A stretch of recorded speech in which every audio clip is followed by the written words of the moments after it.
ఓం నమో భగవతే వాసుదేవాయ. ఈరోజు 23వ పాసురం. ఇది కూడా చాలా చాలా ముఖ్యమైనటువంటి పాసురం. ఈ పాసురంలో స్వామివారిని గది నుండి బయటికి వచ్చి సింహాసనమును అధిష్ఠించమని ప్రార్థిస్తున్నారు.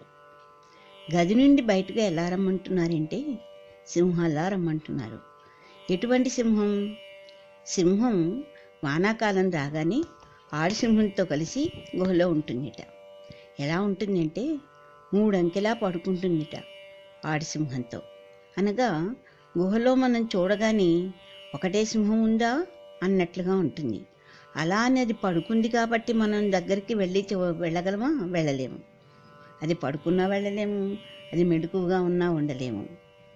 సింహం అంటే అది.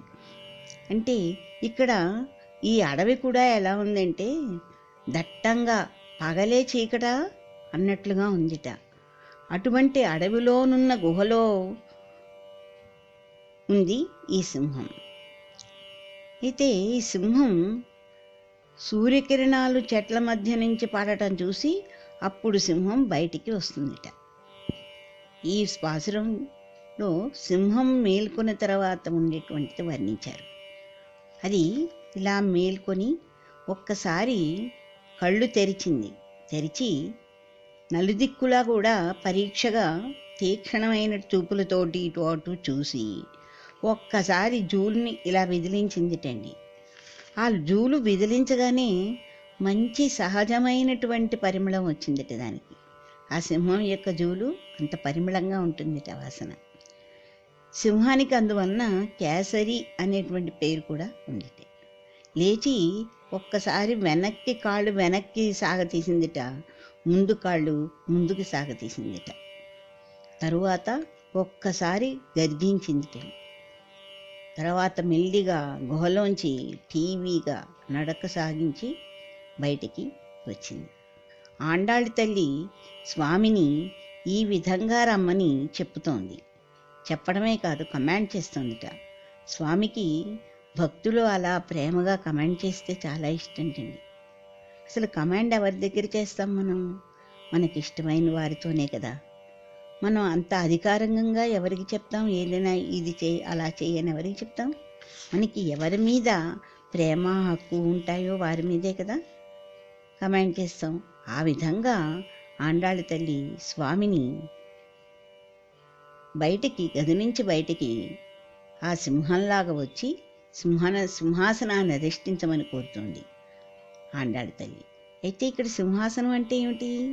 మనం చూసే సింహాసనం కాదండి, హృదయ సింహాసనం మీద కూర్చోమని ప్రార్థిస్తోంది మిగిలిన గోపులతో.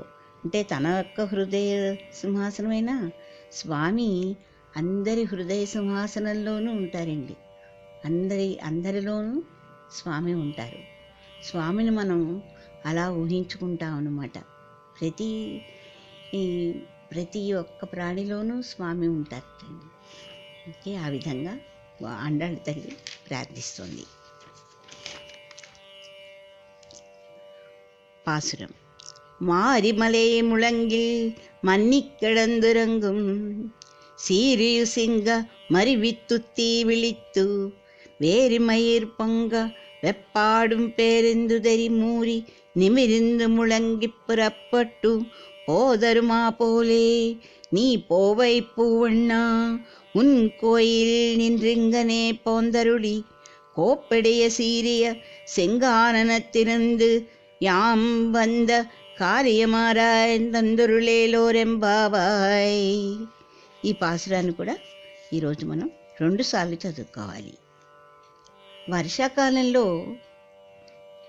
చలనము లేకుండా పర్వత గుహలో ముడుచుకొని పరుండి నిద్రించుచున్న సింహము మేల్కొని తీక్షణమైన తన చూపులతో నలుదెసలా పరికించినట్లును, పరిమళము గల తన జూలు నిక్కబొడుచున్నట్లు అటు ఇటు దొర్లి లేచి తన శరీరమును బాగుగా సాగదీసి ఒళ్ళు విరుచుకుని ఒక్క పెట్టున గర్జించి గుహ నుంచి రాజటీవీతో బయటకు వచ్చిన విధంగా అతసీ పుష్పము రంగిన కలిగిన ఓ స్వామి, నీవు కూడా నీ భవనము నుండి ఆ సింహరాజము రీతిని వచ్చి మనోహరంగా అలంకరించబడిన ఈ దివ్య సింహాసనమును అలంకరించవలే. అటుపై మేము వచ్చిన కార్యము ఎరుగనవలే. ఎరిగి మా అభిష్టాన్ని అనుగ్రహించవలే అని స్వామిని గోపికలతో కూడిన ఆండాళ్ళ తల్లి తమ మనోభీష్టాన్ని తెలియచేసింది.